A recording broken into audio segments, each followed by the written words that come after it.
Hey y'all. So we primarily trained as bodybuilders, right? Like we're building our body, we're building a certain type of physique.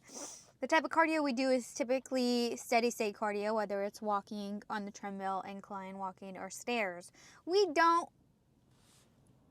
jog, we don't run. Should we? We probably should. You know what? But I don't even want to say we don't, because we do. We did it 2 days ago, and we're starting to implement it, right? Yeah. We got our running glasses on. We got our, what else we got? We got our running shoes on. Tell them how it went. Yeah, we want to show y'all some of the run fits too, because low key, like, we be eating. Be having that shit on for real. Like, I'm not even gonna lie, just be, you know what I mean? You be like, dang, like, you look like you run for real, for real. Anyway, we went running, and we went for, it was a little bit over a mile. It's really good for your heart, right, which is super important. Bodybuilders specifically have a tendency to want to look really good on the outside, but their insides are jacked. Yeah. And it's so important. We talk about it all the time. Like, some of these people you see on social media, they look so good on the inside, but their insides are trash. On the outside. They look so good on the outside, but their insides are trash. Yeah. Like, the physique doesn't always equivalent to health. And so I think that's something we prioritize. We prioritize both. So yeah, we're super excited for that. So we're doing glutes. I'm doing hamstrings. We'll go through that. And he's got arms and hams. So y'all's main focus will be on her, but you can come over there from time to time and peep with the boy and be like, dang, no, he's really swollen. All right, y'all, we're going to be starting with the abductors. This is a just great way to warm up your glutes, not going heavy at all. Again, we're allowing our glutes to be the primary mover of this movement. We're not allowing our quads and our whole leg just to take over and use momentum. Really emphasizing the mind-muscle connection here. Celsius, I don't know about y'all, but I'm so sensitive to caffeine that Celsius got me like crackhead.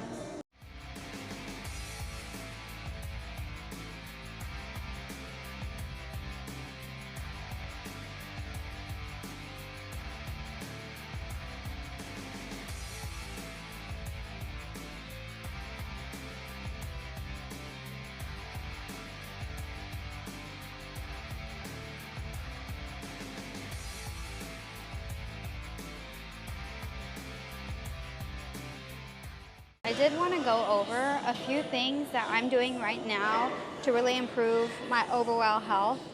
Number one, we already talked about it in the cardio. We're up in the cardio, not just steady state, which a lot of bodybuilders do, but just some more fast pace, get your heart going cardio. I'm talking running, even going to the track and doing some sprints like I used to do when I used to run track. But that's something that me and Sal are doing, not just to burn more fat, but primarily for our heart health and honestly, also mental health. I think that takes me to, like, you know, when I used to do it, and it just makes me feel very happy. So it's something I'm definitely implementing more, which I definitely suggest, especially to a lot of people who do a lot of steady state cardio. I think it's good to get your heart beating at a pace that's much more faster than what steady state cardio is going to do.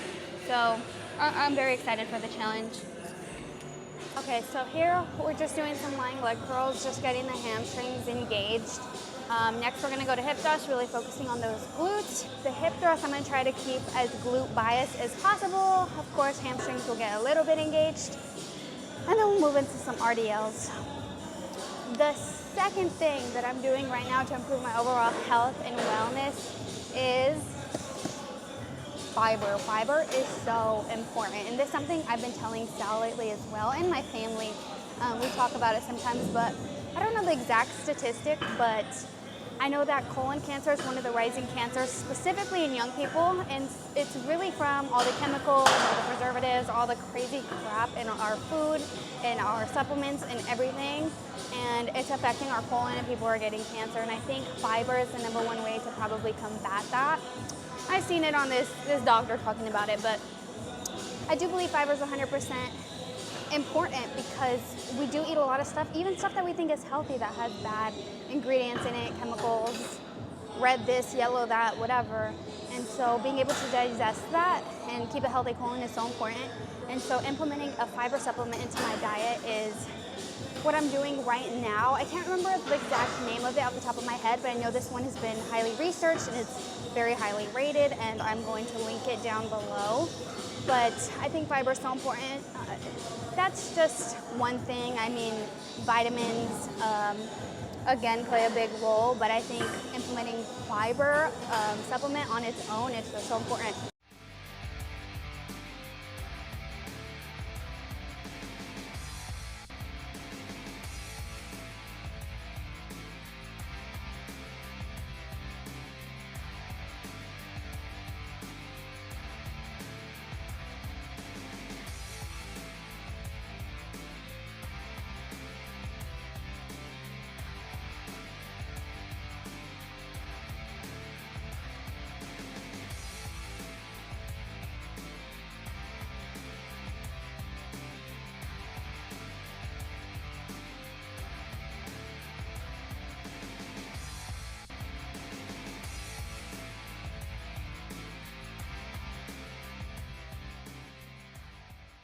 Something super important about this particular machine, it's created by Hoist.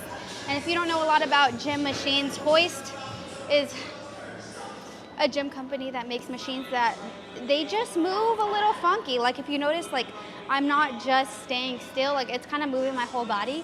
Most Hoist machines I do not like. However, when I hopped on this one, I do like it. I'm able to stay on hamstring really well. We're gonna go into our next set. Maybe 1 or 2 more sets, and then we'll get into hip thrust, which is like the meat and potatoes of this workout. So we're moving on. We are now at hip thrust.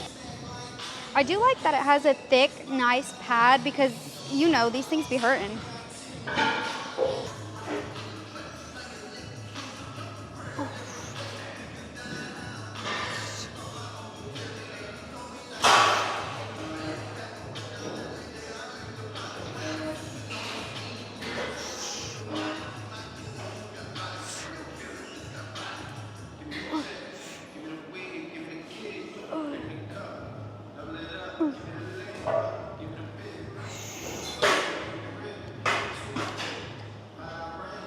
Wow, I feel my glutes so well with this machine. It is very light. That doesn't feel like a typical 45. It is very light, so we're probably gonna definitely put some plates on there, but I'm definitely feeling my glutes, and I'm not worried about the pain here. The cushion is great, it's great. And what I'm focusing on with a hip thrust is driving through my heels, pushing through my heels, making sure that mind muscle connection with my glutes is going good, because that's the most important thing. You can do a hip thrust and you could not feel your glutes. And someone else could hop on here and they could do a hip thrust and every bit of it was on their glutes.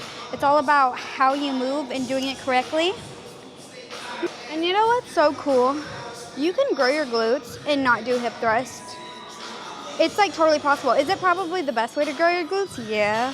But you can do split lunges, you could do step-ups all day, you can do glute bias RDLs all day. Like if you didn't want to do hip thrust, you didn't have to. But you should. Find my feet. When you're lifting, you always want to find your feet prior, because you don't want to get into the movement and then you're trying to find your feet. It's kind of defeating the first couple of reps, right? They might not be exactly where you want them. So try to find your feet and try to stick there.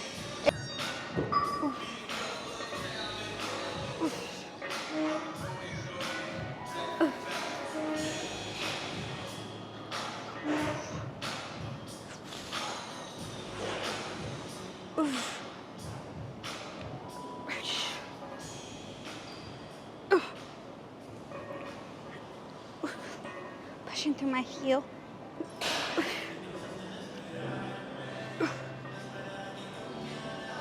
Oh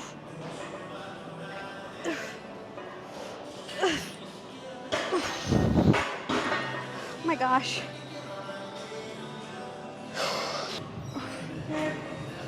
Keep your chin chucked. Chin chucked, core tight, core neutral, and focusing on pushing through your heels and driving those hips up.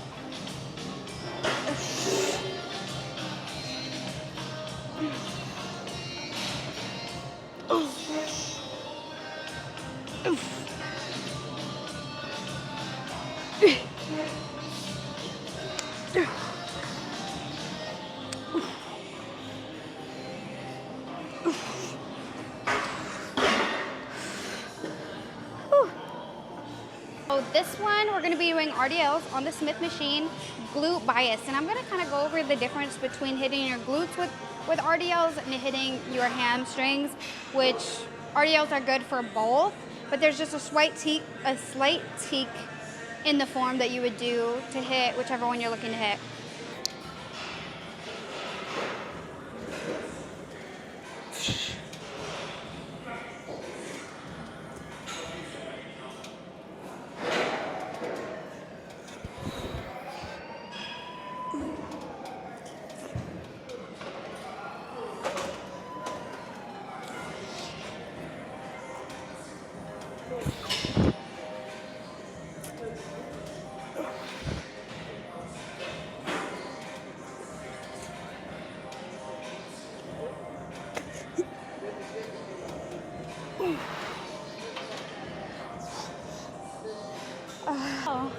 One thing to focus when we're doing glute bias RDLs, and you'll notice in this set that I'm pushing my hips back. It's almost like a hip thrust, but I'm standing up.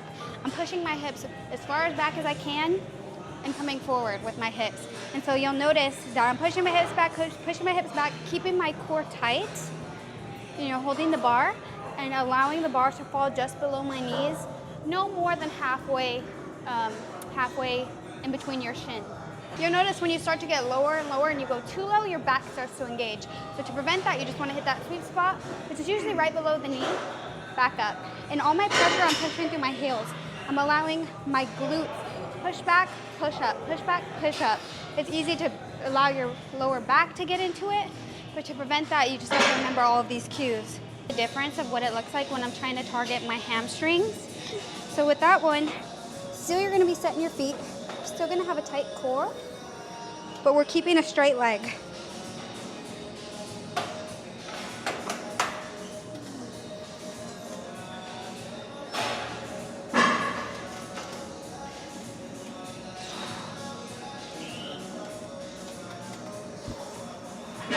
So that's what it would look like if I was aiming to do my hamstring. You'll notice I'm not really pushing my head back, but I'm going straight down.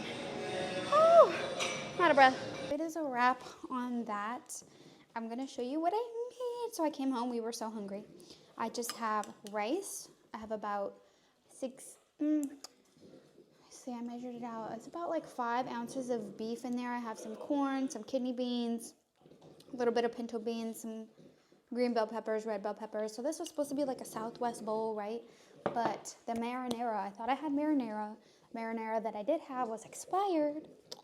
So it's a little like not what I wanted it to be, but it's still actually so good. You hear any of those noises in the back? Let me show you. It's dinner time. It's dinner time from everybody. Look at, he's just got some kibble and some pumpkin. Pumpkin is also good fiber for them. And ghosty-woosty. If you know anything about Frenchies, they eat loud, they sleep loud, they fart loud. This thing that I am doing to really just elevate my health and fitness journey all around is vitamins. I've always been a big believer in vitamins, but recently I have upped the vitamins that I am taking, so let me show you. So in here we have our vitamins. Oh, this is the fiber.